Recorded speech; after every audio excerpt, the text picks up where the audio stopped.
que pode surgir que vai matar meu negócio da noite para o dia.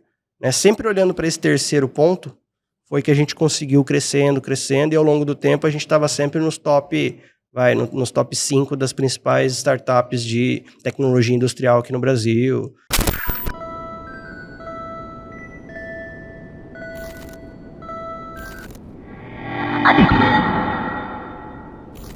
Bem-vindo a mais um TegraCast, o maior podcast de transformação digital de quem faz na prática, com o apoio do Espaço Bandeiras aqui no estúdio Rodrone. Hoje eu estou aqui com um convidado muito especial, mas antes de apresentá-lo, meu grande amigo aqui, Guilherme Bastos. Fala pessoal, tudo bem? Obrigado. Bom, o assunto é transformação digital. E se tem um cara que fez uma grande transformação digital numa indústria específica, que a gente vai falar um pouquinho aqui, é meu amigo Diego, muito bem-vindo. Opa, o prazer é meu, muito obrigado pelo convite e vamos lá, vamos ver o que eu posso contribuir aí. Cara, o nosso público aqui principal é pessoas que estão liderando ou estão à frente de projetos de transformação digital. Só que antes de a gente entrar um pouquinho dos grandes feitos aí que a gente vai falar um pouquinho aqui, eu queria que você se apresentasse contando um pouquinho de quem é você, principalmente como você caiu nessa área de transformação digital. Pois é, cara. Bom, eu sou formado em engenharia de controle e automação, então eu vinha nessa área de indústria e tecnologia desde a faculdade, desde antes, na verdade, eu já tinha meus técnicos de eletrônica, já desmontava um pedaço do carro do meu pai para poder colocar coisa, né? Mas eu fui me envolvendo muito mais com digitalização a partir do momento em que eu criei a minha empresa. Então, eu comecei na área de integração de sistemas, trabalhei para grandes indústrias, né, chão de fábrica mesmo, escovando o beach. E ao longo do tempo eu fui percebendo que, né, principalmente grandes projetos, eles têm muita dificuldade porque tem muita tecnologia envolvida. Eu fui gostando desse caminho e em 2015, final de 2015, dezembro, eu abri minha empresa na verdade era de prestação de serviços, né, e aos poucos ela virou uma startup de inteligência artificial para chão de fábrica. E aí eu fui me envolvendo cada vez mais nesse mundo, descobrindo que era indústria 4.0, manufatura avançada, digitalização. Me envolvi com várias associações industriais aqui no Brasil, exatamente para entender e influenciar um pouco mais esse mercado. E desde então, estamos aí, né, 2023, 8, 9 anos mais ou menos, já só mexendo com digitalização, transformação digital, especificamente, né, dentro de indústrias. E você trabalhava, né, Diego, na própria fábrica em si. Como que aconteceu esse estalo, essa mudança de, opa, peraí, deixa eu parar de trabalhar e deixa eu pensar num negócio meu aqui, porque eu quero mudar um pouquinho esse lado? Eu já tinha tido 2 empresas, né? Na verdade, eu tive uma startup de automação residencial, só que eu quis... Isso antes de explodir o Android, né? Então, eu programava para o Symbian da Nokia. Então, nessa época, eu abri e eu queria desenvolver hardware e software no Brasil. Então, você imagina por que não deu certo, né? E nesse meio tempo veio o Android, veio toda a parte... China veio muito forte também com automação residencial, né? Eu acabei fechando a empresa no 0 a 0, continuei minha vida como CLT. Depois disso, depois de um tempo, abri um bar de rock também. Que essa é uma história para um podcast inteiro, mas deixa pra lá. Esse é o famoso puxa uma pena ver um índio, cara. Meu amigo do céu. Eu vou resumir pra gente poder ter mais perguntas aqui. E assim, eu abri um bar de rock, né? E descobri que essa parte de comércio não é pra mim. Meu negócio é tecnologia. Eu admiro muito quem tem comércio, porque é bem difícil. E então eu sempre tive essa vontade, né, de empreender. Aí deu 2015, teve aquela época da crise aqui no Brasil. Eu tive uma oportunidade de ir para fora, né, na empresa que eu estava, mas eu optei por continuar aqui porque normalmente na crise é que as grandes olham para as pequenas. E eu queria começar um negócio relevante para as indústrias, eu achei que esse era o melhor momento, né, e felizmente era. É sempre um risco quando a gente empreende, era, né? 2013 ali, não era? 2015. E aí eu comecei a empreender de novo, né? E desde então, cá estou. Cara, para quem está acompanhando a gente aqui, a gente tem trazido para ser nossos convidados, normalmente pessoas que estão na posição de gerente de TI, head de TI. Então, dado que a diretoria, os donos definem uma estratégia, isso se desdobra para essa área, e essa área normalmente já tem que executar isso, alinhado com a estratégia, mas tem que executar isso. Você já é um caso diferente, porque você é o cara que identificou uma necessidade prestando serviço, depois se transformou num produto, criou sua empresa, né, a BeerMind. E eu queria que você contasse um pouquinho dessa jornada, da hora que você criou lá o CNPJ, quais foram os principais pontos relevantes em montar time, o primeiro cliente, assim por diante. Acho que o principal ponto, né, olhando para trás da jornada toda, né, é sempre você encontrar o que você tem que pôr esforço naquele momento, onde você tem que investir energia. Né? Porque você, quando abre uma empresa, você é um time, né, um exército de 1, 2, 3 pessoas no nosso caso. Né? Nós éramos 4 sócios e era isso que a gente tinha para dedicar nossa energia. E quem abre uma empresa sabe que tem contábil, administrativo, financeiro, marketing, tem que vender, tem que executar, tem que criar produto, tem que entregar para o cliente, tem que fazer feedback, fazer proposta. É uma lista interminável de coisas. E como é que você define, né, onde você vai investir energia ou não? Então, muitas vezes eu me pegava colocando energia em algo que era legal e não que era necessário. Né? Então, eu queria montar todo o organograma da empresa, mas tinha 4 pessoas. Então, não tinha motivo para fazer aquilo naquela hora, né? Eu tinha que validar meu produto. Aos pouquinhos, né, aos poucos, e com muita mentoria também, né, participei de mentoria de Sebrae, Inovativa Brasil, aceleradora de empresas, então passei por tive vários mentores ao longo do caminho, né, e fui aprendendo a investir energia no lugar certo, e assim, seguindo mais ou menos uma estrutura. Não tem uma receita, óbvio, mas uma estrutura lógica na cabeça. Depois que a gente achou bem o caminho, foi validar produto, foi estabelecer preço que o cliente estava disposto a pagar. Né? E quando eu falo validar produto, é um produto que o cliente queira. Né? A gente tem mania de montar o produto dentro de casa, depois oferecer para o cliente. E a gente fez isso, óbvio. Demos com o burro na água, óbvio. Mas fizemos e depois validamos com o cliente, entendemos o que ele precisava. Nós não começamos com nenhuma ideia genial, a gente começou prestando serviço. E ao longo do tempo o próprio cliente falou, porque como a gente tinha vamos dizer, essa preguiça de repetir o mesmo trabalho, a gente começou a automatizar muita coisa. Então, um serviço que concorrente nosso entregava em 1 mês, a gente fazia em 1 semana, com a mesma qualidade. E o cliente começou a perguntar, falou, poxa, como é que você faz? A gente faz com essa telinha verde aqui, ó, com esse código que a gente fez. Dá para você instalar isso no meu computador? Me dá 6 meses que eu trago uma proposta para você. E aí a gente começou a entrar no mundo de produtos, começou a validar esse produto, começou a entender o mercado e sempre buscar aquela questão dos 3 horizontes de inovação. Né? Então, o que eu tenho que fazer agora para crescer meu negócio? O que eu tenho que fazer agora para o meu negócio continuar girando e o que pode surgir que vai matar meu negócio da noite para o dia. Né? Sempre olhando para esse terceiro ponto, foi que a gente conseguiu crescendo, e ao longo do tempo a gente estava sempre nos top 5 das principais startups de tecnologia industrial aqui no Brasil. Chegamos a representar o Brasil na Alemanha, na França, né? E aí fomos chamando a atenção do mercado. Nesse mundo que a gente começou a chamar a atenção do mercado, a VEG encontrou a gente, né?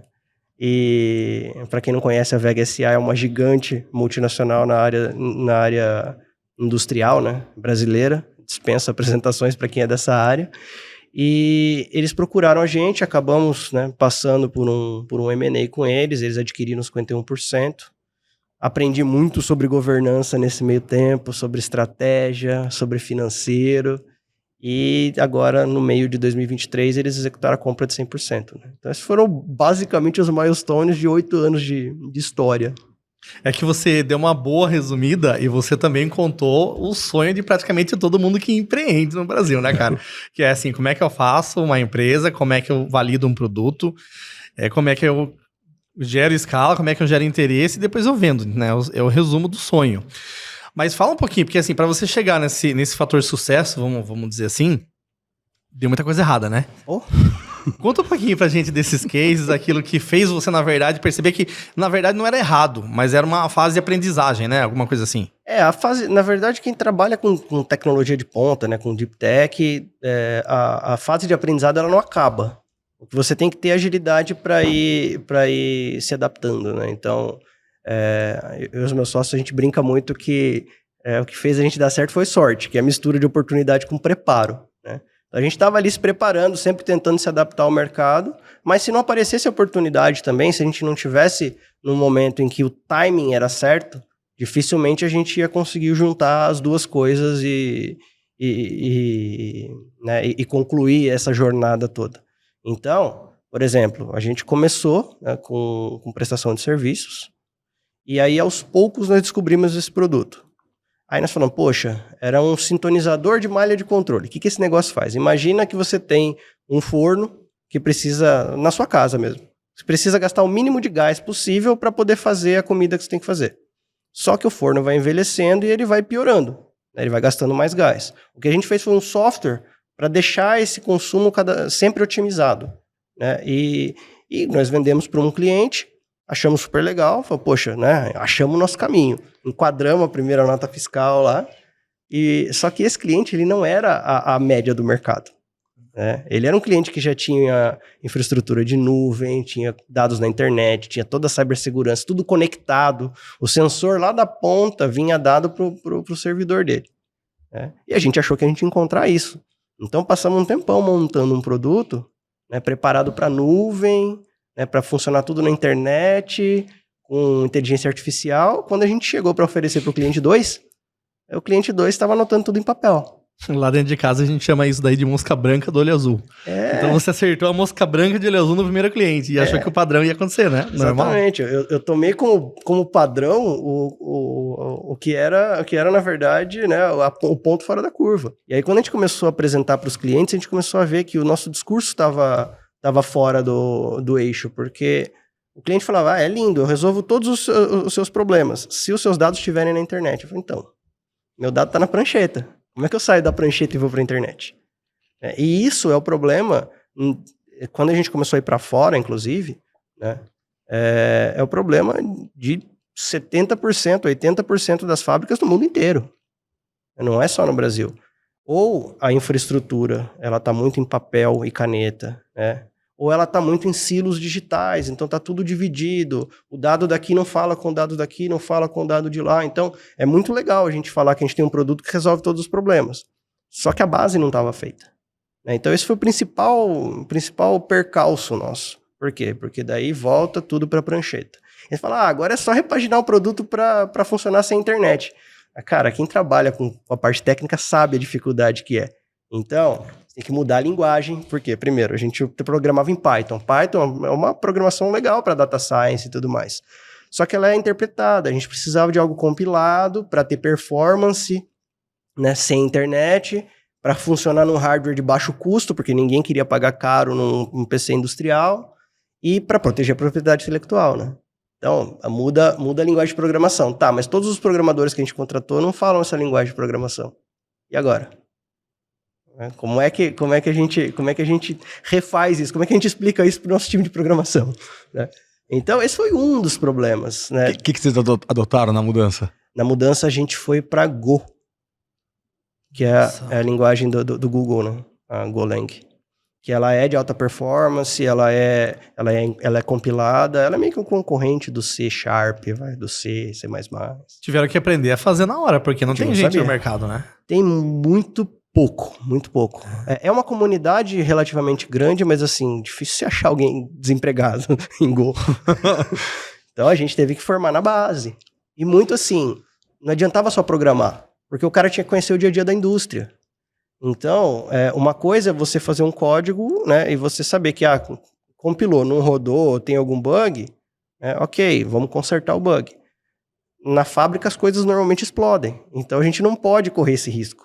E aí quando ele estava programando alguma coisa para uma peneira industrial, ele tinha que saber o que era uma peneira, como funcionava a peneira, para pensar na programação olhando para o processo. Então era uma formação muito complicada.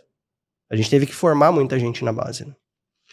Ô Diego, agora falando um pouquinho do Product Market Fit, né? Que é você testar, você fala assim, ó, meu produto encaixou no mercado, né? Você fez o primeiro cliente, que era o ponto fora da curva, chegou nos demais, você percebeu que os caras estavam ainda no papel. Pegando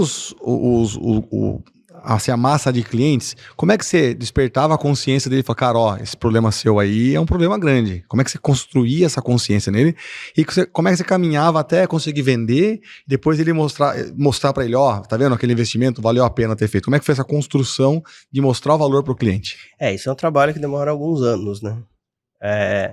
Você tem aquela famosa curvinha, né? Aquela distribuição normal que você tem os early adopters, né? Você tem os followers, o cara que quer novidade. Aí o cara que vai seguir o cara que quer novidade porque ele não quer ficar para trás. Aí o outro que já não acredita. Então, para cada etapa desses caras, existe um conjunto de coisas que você precisa fazer. Aí pra gente não foi diferente. Eu li essas coisas naqueles livrinhos, manuais de startup, eu não aguentava mais falar, meu Deus do céu, outro canvas na minha vida. Mas, cara, muita coisa faz sentido. Hoje eu sou obrigado a dar o braço a torcer e falar, não, muita coisa faz sentido. Então, assim, a gente começou...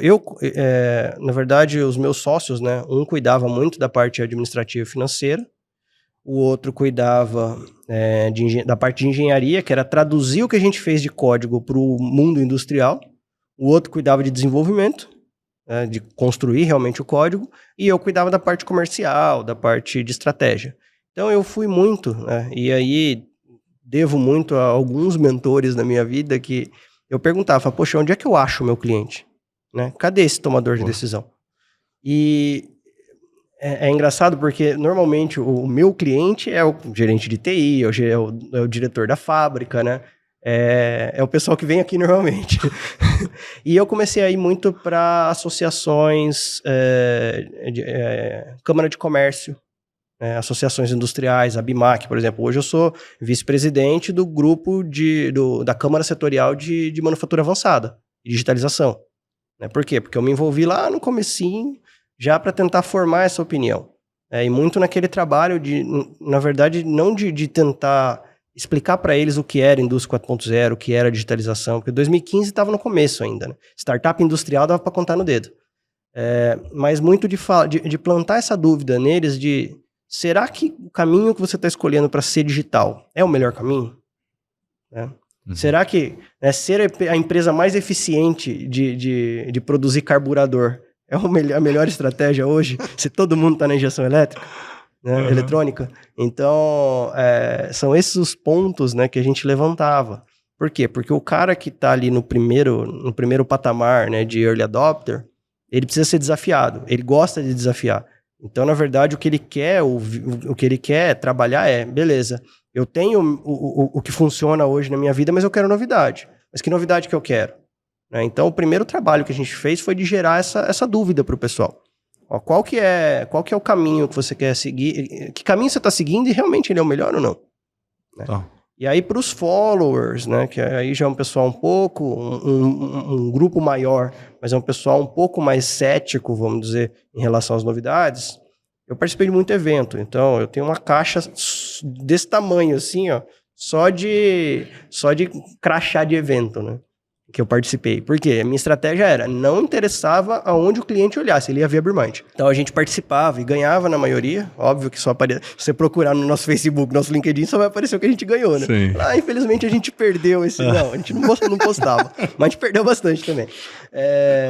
E tinha muito assim, era um desafio de startups da área de impostos, a gente participava. Desafio de startup da área de saúde, a gente participava. E a gente ganhava vários. Porque, no fim das contas, acaba se envolvendo com indústria e tudo mais. Então, independente do índice que o cara olhasse para procurar novidade, ele ia olhar alguém que carimbou a Beermind como um player ali, uma startup despontando. E aí, para os outros, é case de sucesso, não tem jeito. Fantástico. Você adotou essa estratégia, Diego, desde o começo, no momento que você estava alavancando, você estava fazendo um ramp-up da empresa como startup, né?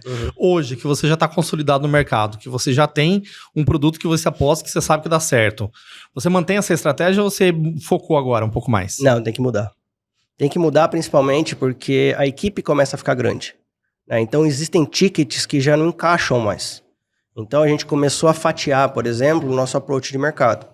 Tudo bem, hoje eu já não tô mais, mas foi julho, tá ali atrás, né? Acho que dá para falar ainda. O que a gente começou a fazer? por exemplo, até X mil reais, né, de ticket de cliente, ou até o cliente até faturamento tal, esses aqui, eles vão dar mais trabalho para a empresa do que o que a empresa consegue entregar, consegue capturar de valor. Por quê? Porque o custo da empresa começa a subir. Então, a gente estabeleceu, há 2 anos atrás, um programa de canais, começou a treinar parceiros, e a partir desses parceiros entregar para todo esse ecossistema, né? Essa base da pirâmide que é onde estão a maior parte das indústrias brasileiras. Aí os mais acima, que eram projetos maiores, mais complexos, né, e tudo mais, a gente atendia com uma equipe interna. Então a gente foi segmentando o nosso approach, e de novo, né? Em alguns você tem que bater com preço, né, porque é um segmento que quer começar pequeno. Em outros, você tem que trabalhar com o nome da empresa. Poxa, a gente está num grupo, né, que para a indústria dispensa apresentações. Então, a gente vai junto com a marca. E aí não é mais uma questão de preço, é muito mais uma questão de você conseguir atender um escopo grande o suficiente para o cliente querer trabalhar com você. Então, isso vai mudando ao longo do tempo, né? Acho que a conta que a gente sempre tem que fazer é essa, né? Custo de aquisição do meu cliente e o quanto eu vou capturar de valor disso para ver se essa conta fecha. Se ela não fechar, eu tenho que tomar uma decisão de começar a ter uma linha de corte. Ô, Diegão, e assim, você tem quantos anos? 35. É que o Diego é super jovem, né? Ele já fez essa jornada toda de construir, validar e ser vendido, né? Então, é legal porque, assim, depois que você passa por essa jornada toda, você cria uma envergadura muito forte, né? Para enxergar, né? Falando um pouquinho do cliente lá, então você chegou agora e falou assim, ó, cliente, o seu cliente principal, quem que era? Diretor de produção? No geral, sim. No geral, diretor de fábrica, né? Beleza, então tô lá com o diretor de fábrica, falo, ó, eu tenho aqui uma inteligência artificial que vai olhar para sua malha produtiva e ela tem o potencial de melhorar a performance dela em X% e vamos fazer. Como que era? Eles aceitavam, eles acreditavam nesse número de verdade? Como foi para você construir esse número? E aí, como é que era isso? Resposta rápida, não. Resposta rápida, não. Assim... Vocês acreditavam? Sim, porque a gente chegou nesses números em outros clientes. Mas entendeu? Antes não, né? A hipótese inicial... Nas primeiras a gente falava, olha, deixa eu testar aí. O valor era o mínimo possível. Fizemos trabalho gratuito, não tem como negar. Exatamente. Entendeu? Tiramos isso da frente a partir do momento... Na verdade, a gente criou uma linha de corte também, né? Falou, ó, esse é um segmento que a gente já trabalhou, a gente já tem aplicação? Já. Então não tem por que fazer teste gratuito. Por quê? Porque eu já tenho prova de que ele funciona. Não, é um segmento totalmente novo, eu nunca mexi com isso. Aí a gente fazia através de um processo. Nunca é gratuito porque alguém tem que pagar essa conta, né? A gente absorvia e trocava por marketing. Então assim, ó, deixa eu fazer o projeto sem custo aí. Né? Por quê? Porque eu quero divulgar isso como case depois. Então sempre tem um custo, mas é outro, né? Não é favor. Assim, aonde que a gente trabalhava muito essa parte de entregar para o cliente? Eu tenho uma teoria de que o mercado industrial ele segue muito o mercado mobile. Eu não sei se vocês lembram, né, mas houve uma época em que custava 30 centavos mandar um SMS. Uhum, né? Lembro. E os pacotes, né? Os pacotes de minutos das operadoras eram caríssimos. E como é que a gente ia ter, por exemplo, um WhatsApp, um Google Maps num pacote de dados? Então, algumas coisas elas precisam virar commodity para que outras tecnologias surjam. Né? E qual que era o grande conflito quando eu comecei a calçar o sapato do meu cliente? Né? Qual que era o primeiro grande conflito na cabeça dele? Ele precisa da solução, ele precisa do resultado, ele precisa otimizar o forno dele. Para otimizar o forno dele, ele tem que sair do papel e caneta, ele tem que ter uma infraestrutura de rede, ele tem que ter um servidor com cibersegurança, esse dado tem que chegar num aplicativo e esse aplicativo tem que ter uma lógica para otimizar o forno dele. Então, toda essa carga de infraestrutura que ele precisa, hoje em dia ainda não é uma commodity. Olha. Entendeu? Então, a dificuldade era muito grande por causa disso. Falou, olha, a gente precisa de uma plataforma, de uma solução que seja Candy Crush-like. Né? Minha avó joga Candy Crush, minha priminha joga Candy Crush e ninguém precisa de manual de instruções. Né? Enquanto a gente não chega nesse nível, que é clicar no botãozinho ali do Wi-Fi e ele conectar, né, que é totalmente diferente do que era antes, a gente não consegue entregar o que o cliente está precisando. E foi isso que a gente começou a trabalhar. A gente começou a trabalhar, falou, ok, a gente já tem 70 algoritmos de IA. Vamos dar alguns passos para trás e construir uma plataforma. Por quê? Porque as plataformas que tem hoje são caríssimas. É como se eu te desse de presente o meu relógio, mas a bateria custa 1 milhão e eu só entrego o relógio com a bateria. Entendeu? Então, a plataforma estava muito cara. Né? E o valor não está na ferramenta. Né? O valor está na entrega. Você não pode pagar mais no cabeamento da internet do que no computador. Né? Então, era esse o grande ponto. E por isso a gente deu alguns passos para trás, construiu a plataforma baseada em open source, e aí entrou outro problema, falou, por que sua plataforma é tão barata? Aí tinha que explicar, porque é baseada em open source, porque é modular, porque ela não foi feita para você gastar dinheiro com a plataforma, com a solução, mas teve toda uma quebra de pensamento que a gente teve que trabalhar. Então, era difícil. Por quê? Porque a gente tinha que provar aquilo ali. Até provar aquilo ali, a gente provava pequeno. Então, olha, me dá um pedacinho da sua planta aí, em vez de me dar os 30 fornos que você tem, dá um forno. Aí fazia para aquele forno. Aí a plataforma é modular, depois ela escala sozinha, porque a gente já tinha pensado nisso. E aí a gente vai replicando o sucesso. Aí teve vários cases, por exemplo, o da Maxion é público, né? Você pode entrar no YouTube e você vai achar 30% de aumento de performance na estação de tratamento de efluentes deles. Oi. Pô, virou case internacional, foi divulgado para os acionistas, fenomenal. Aí, por que eu não consegui expandir para o resto da planta deles? Não só deles, né? De todos os outros clientes que eu tinha. Eu fazia um projeto e por que não avançava? E aí eu comecei de novo a botar o sapato do meu cliente e tentar entender, né? Por que o diretor de fábrica não ia contratar? Aí eu comecei a olhar o tamanho dos tickets, né? para fazer um projeto numa planta inteira é R$1 milhão. Ok, chutando, tá? Tô chutando. Tá. Não é esse o preço, não. é R$1 milhão, por exemplo. Tá, mas essa empresa, né? Na época a gente era pequeno, né? Essa empresa faturou 300 mil esse ano. Como é que eu dou um projeto de 1 milhão para uma empresa que faturou 300 mil? Uhum. É uma empresa que tem 5 anos de vida, 3 anos de vida, 2 anos de vida. Como é que eu vou ter certeza que essa empresa não vai falir ano que vem? Entendeu? Então, quando você começa a olhar o risco que o cliente tem que tomar para contratar você para um projeto maior do que um pedacinho só, você começa a entender, fala, não, eu preciso dar um passo a mais e eu preciso decidir como é que eu vou fazer esse passo. Foi a época que a gente falou, ok, então a partir de agora a gente tem que tomar uma decisão. Ou a gente vai captar muito dinheiro, né, num fundo de venture capital para poder ter lastro dentro de casa para o cliente saber que a gente não vai morrer amanhã, ou a gente faz um M&A estratégico, né? Fecha com uma empresa grande que tem um nome que possa dar segurança para o cliente. Olha, se acontecer alguma coisa, eles vão assumir. Eles vão tocar o projeto, eles têm poder para ajudar na governança do projeto, já estão acostumados com projetos grandes. E apareceu a VEG na nossa vida, né? E foi quando a gente uniu a fome com a vontade de comer, foi o que eu falei. A gente estava preparado para esse M&A, a gente preparou toda a governança da empresa, preparou todos os acionistas que a gente já tinha, e a VEG estava vindo num momento que ela estava construindo o setor da VEG Digital, né? Então foi o timing certinho, a hora que eles encontraram com a gente tinha todo o material preparado para uma due diligence, por exemplo. Dá um trabalhão essa sorte, né, cara? Nossa! dá muito trabalho. Escutando você falar, Diego, eu acho muito legal, cara, porque você vai colocando vários pontos que são pontos de conhecimento de estudo. Ou seja, fica muito claro, né, Paulis, que além da questão estar preparado, como que você construiu esse preparo todo para você estar numa posição hoje onde você fala do outro lado aqui, pô, eu vendi minha empresa e desse jeito deu certo, mas não deu certo, não foi à toa, né? Teve muita ciência e muito esforço atrás disso. Nosso público é um público que está assistindo aqui, que são gerentes de TI, caras de TI, inovadores, caras que querem consumir tecnologia, mas muitas vezes não sabem por onde começar, né? O que você diria para esse público que é um fator decisivo assim, entre você ter a sorte e você não ter a sorte?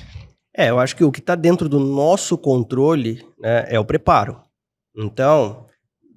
eu nem estou falando de um preparo de um MBA ou de uma pós-graduação. É importante, é interessante, mas às vezes alguns mini cursos, algumas leituras interessantes, tem muito livro bom, né, tem muito treinamento legal, que inclusive às vezes é gratuito. Né, fiz muito treinamento no Coursera, por exemplo, super, super legal. E então existem treinamentos super interessantes no mercado em que você pode se preparar. E se expor às oportunidades também é importante. Né? Você ficar trancado dentro da sua sala, dificilmente alguém vai bater na porta e falar, viu, eu tô querendo comprar uma empresa. Você sabe de alguém? Não, né? Então, o que a gente fez muito? A gente se expôs ao mercado. Aí você tem o ônus e o bônus, né? O ônus, além de financeiro, que você tem que investir bem em marketing para poder ter uma marca que está sempre falando com o mercado. Você tem o ônus também de qualquer coisa que você faz estar exposto. Né? Você está sempre exposto ali, suas opiniões começam a ser julgadas, né? Os projetos que você entrega, todo mundo começa a falar de você. Se você entrega um negócio mal feito, né? Você pode perder não só aquele cliente, mas vários outros que conhecem ele. Então você tem esse ônus da exposição, mas sem exposição, dificilmente a oportunidade vai passar ali por você. Então, o preparo é importante, mas a exposição é importante também. No nosso caso, né? Eu me preparava muito na área de vendas, então curso de vendas internacionais, vendas interculturais, vendas para chão de fábrica, né? Fiz tudo quanto é treinamento de indústria 4.0 que aparecia, eu fazia.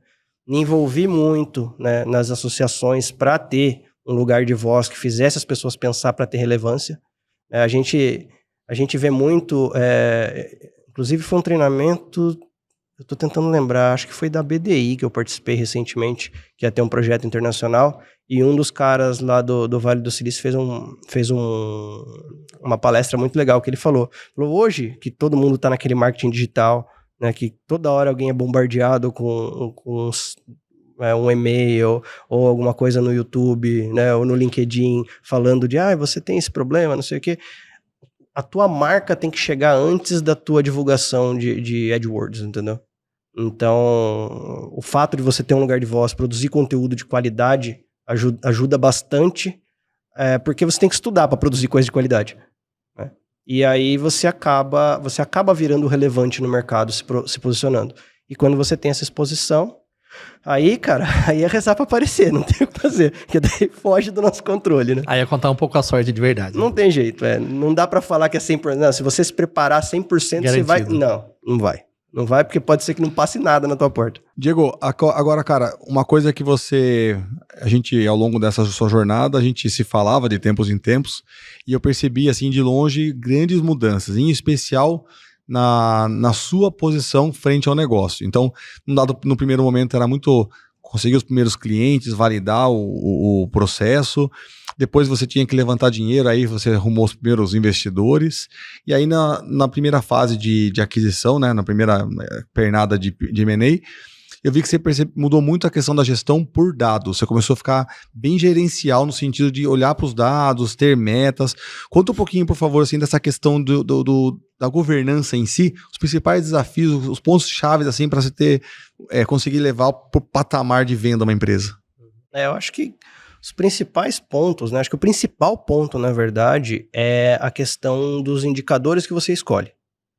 Porque ao longo de 8 anos de gestão à frente da BeerMind, eu percebi que não tem necessariamente certo ou errado em gestão. Tem ação e consequência.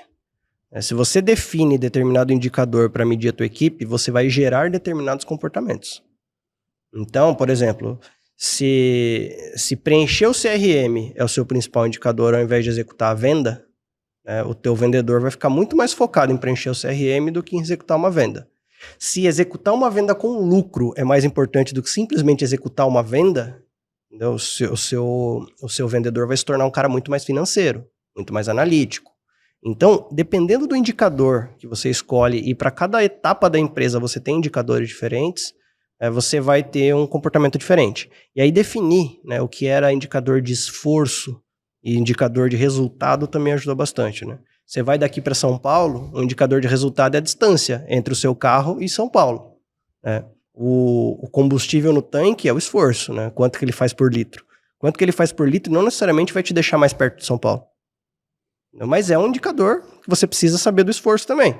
Mas o primeiro nível que você tem que ter na tua mesa é o de resultado. Se você olhar o esforço antes do resultado, você se atrapalha todo. E aí, definindo esses indicadores, você começa a puxar, né, o fluxo de dados que eu fazia para o meu cliente. Só que eu fazia na automação da fábrica, né? Então eu quero medir a disponibilidade de máquina. Ok, então o primeiro dado que vem é o dado da produção.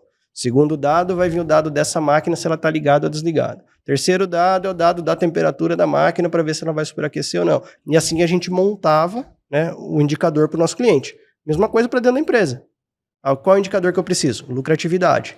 Então, receita sobre despesa. Ok, da onde vem despesa? Vem daqui. Da onde vem receita? Daqui. Tá, mas aí eu preciso saber dessa despesa, né, da onde está vindo o principal custo. A gente, no nosso caso, acho que 40%, 44% era gente, né? Então, é gente, é aluguel, né, é viagem, é onde que está. Então, aos poucos, você vai construindo o teu fluxo de dados, mas de cima para baixo. Não de baixo para cima, que quantos dados eu tenho? Eu tenho tudo isso aqui. Sobe tudo. Depois eu vejo o que eu faço. A gente nunca mais vai ver. Aquela história, não, pega todas essas roupas sujas aqui, ó, esses brinquedos velhos, essas coisas todas, joga tudo no quartinho ali, né? Todo mundo tem um quartinho em casa. Joga tudo no quartinho e depois eu vejo o que eu faço. A gente nunca mais vai ver. A não ser que alguém comece a bater na porta ali de dentro, né? Você nunca mais vai ver. Então, a empresa é a mesma coisa. A gente começou a fazer um trabalho de fora para dentro, né? Então, olhar os indicadores e depois ver que dados a gente precisava, exatamente para isso, tá? Nenhum vendedor gosta de preencher CRM, nenhum que eu conheço. Então, qual que é o mínimo que ele precisa preencher para eu ter visualização? Ele precisa colocar o CPF do vendedor, do cliente? Ele precisa colocar, né, quantas vezes ele ligou para o cliente? Eu preciso medir isso nesse momento da empresa? Entendeu? Então, muito mais do que criar uma rotina de CRM ou uma rotina contábil, por exemplo, em que centro de custo que eu jogo isso aqui? Por quê? Porque eu fui viajar, eu sou de vendas, mas ele foi viajar, ele é da engenharia. Então tem que ter um jeito de ratear. Qual é o jeito mais rápido de ratear para eu não superlotar também, sobrecarregar o meu time administrativo? Então foi o contrário, a gente sempre media o que é o mínimo que eu preciso de cada coisa para poder fazer essa governança. E aos poucos a gente foi construindo. Não foi rápido, mas a gente tinha essa rotina, por a gente ser uma empresa de dados, né? A gente sempre teve essa rotina de BI desde o começo da empresa. E naturalmente, quando você começa a tomar decisão com base em indicador, em KPI, você também vai separando o joio do trigo, né, cara? Porque assim, você vai vendo as pessoas que estão propensas a se adaptar àquela cultura e aquelas que simplesmente não quer, porque muitas vezes vai desvelar alguma coisa, enfim. Ou não tem simplesmente a cultura.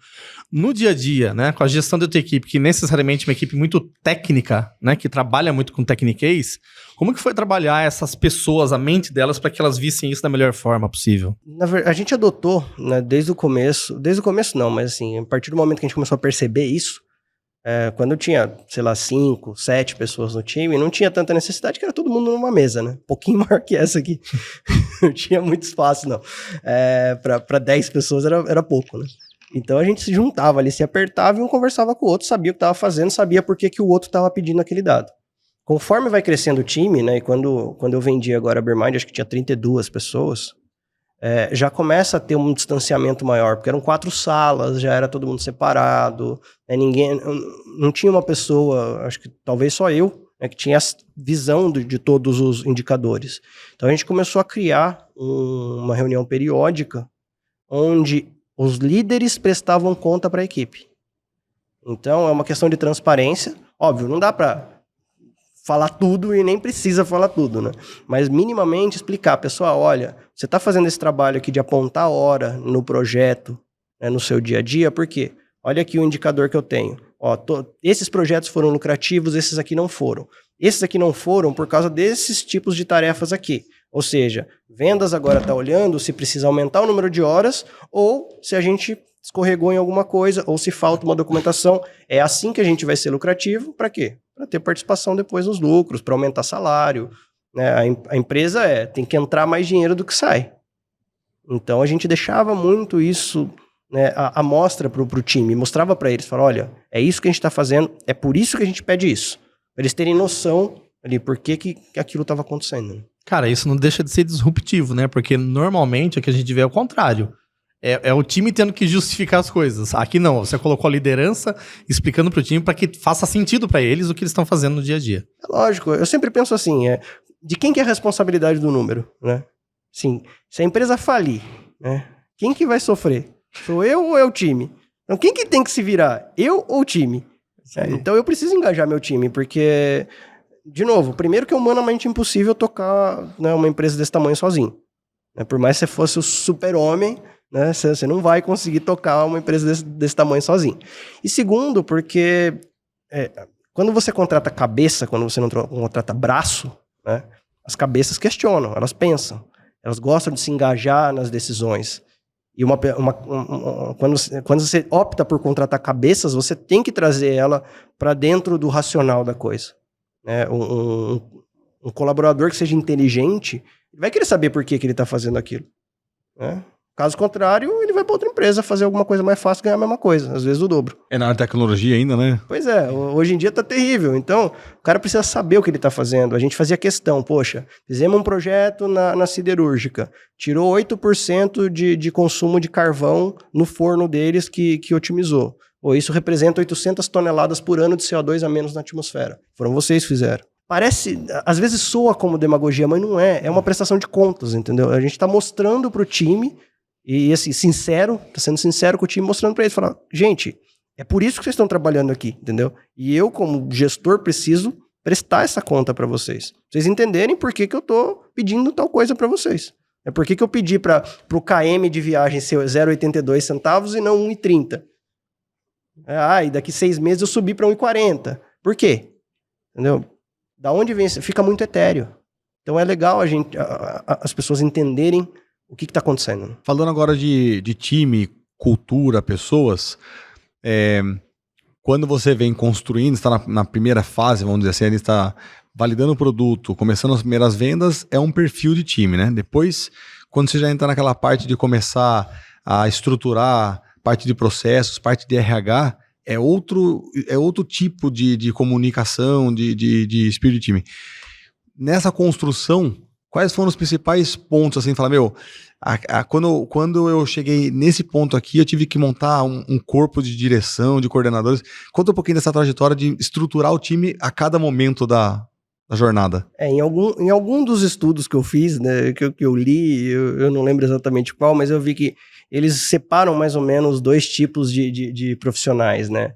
É o profissional nível 1, que é aquele que leva a empresa do zero, né, até um certo patamar de crescimento, e o profissional nível 2, né, que leva a empresa do 1, né, a primeiro levou do 0 ao 1, o segundo leva do 1 ao 1.000, ao 1 milhão, ao 2 milhões, ao 3 milhões, e são 2 tipos de pessoas totalmente diferentes.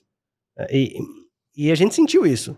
Quando a Beermind começou a virar para esse formato mais nível 2, eu recebi reclamações do meu time, falei, poxa, Diego, mas cadê aquelas dificuldades que a gente tinha, né? O projeto já chega mais redondinho, né? Muitas vezes eu ouvia, eu sinto que eu não estou mais crescendo. Eu falo, mas por que você acha que você não está crescendo?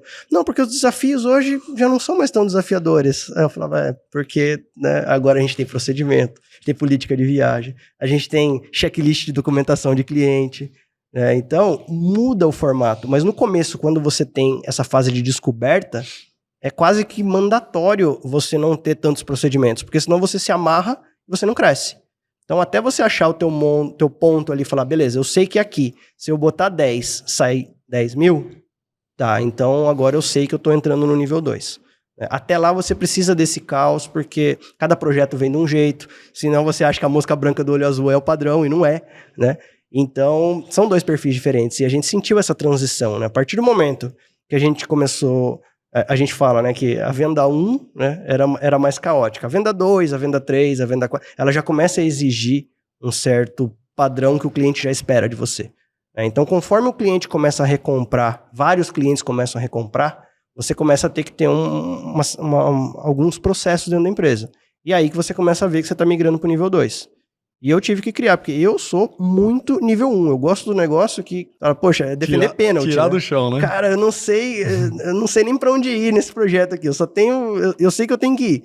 Então, eu gosto muito de pegar essa coisa caótica e ir trazendo ela até um patamar que fala, beleza, agora eu consigo entregar na mão de um gestor e os gestores conseguem seguir dali.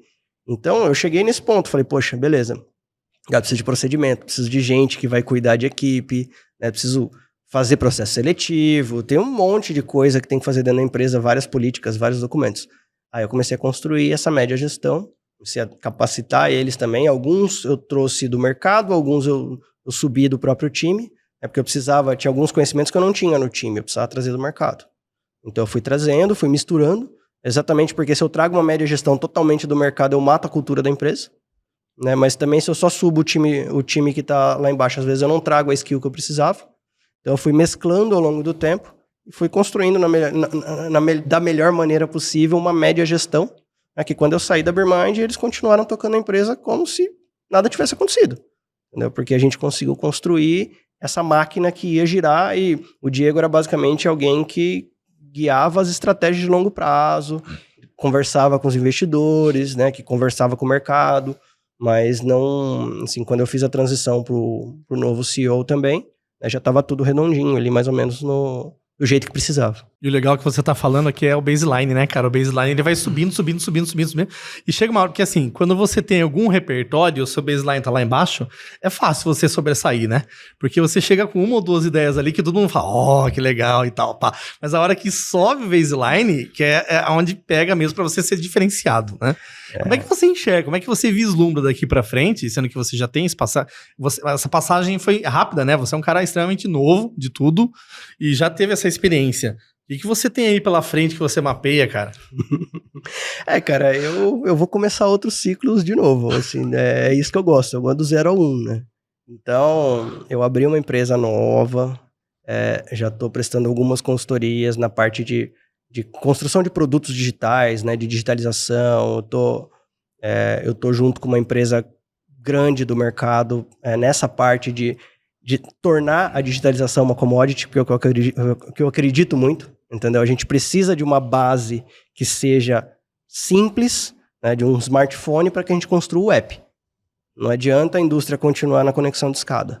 Então, eu estou muito nessa linha, tentando, desenvolvendo junto com eles algumas estratégias de produtização, algumas coisas baseadas em open source, outras não baseadas em open source, mas arquitetando todo esse patamar para que a gente consiga trazer uma digitalização, né, menos amarrada no fornecedor e mais com o domínio do próprio cliente, né? O cliente tem que ser o dono do próprio dado, o cliente tem que ser o dono da sua plataforma, vamos dizer assim.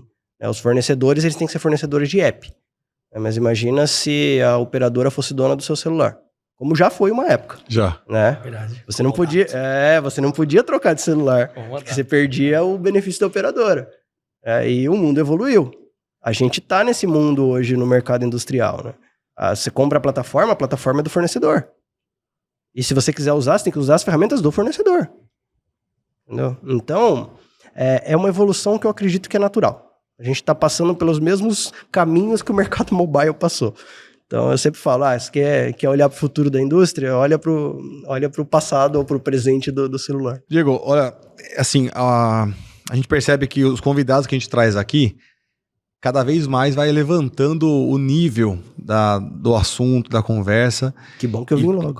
E com você não está sendo diferente, está subindo ainda mais. Então, de antemão, te agradecer muito por aceitar o convite, parabenizar muito por você pela jornada. E não adianta, né? Picou, né? Tomou uma picadinha, tá querendo sempre empreender, né? E agora o que eu faço? Vai empreender de novo. Então, muito sucesso aí nessa nova empreitada. Como a gente está caminhando para o nosso finalmente aqui, é triste, né? Mas o papo é bom, vai rápido, né?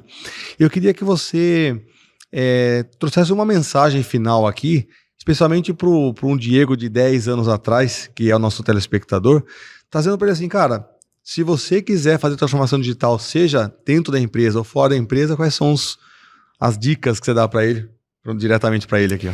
Beleza. Primeiro, obrigado pelo convite. Né? Você sabe que sempre que você convidar, eu tô por aqui. Fico feliz de compartilhar pelo menos os tropeços que eu dei, né? Porque o caminho certo a gente ainda está descobrindo, mas né, pelo menos os tropeços que eu dei, eu tento compartilhar com o pessoal para eles não baterem a cabeça onde eu bati. E assim, falando para o Diego do passado, né, ou para quem quer começar essa jornada de transformação digital, acho que o ponto mais importante nesse momento é olhar um crescimento, uma arquitetura de transformação sustentável. Não começar preso a nenhuma tecnologia antes de entender o ciclo de vida dela.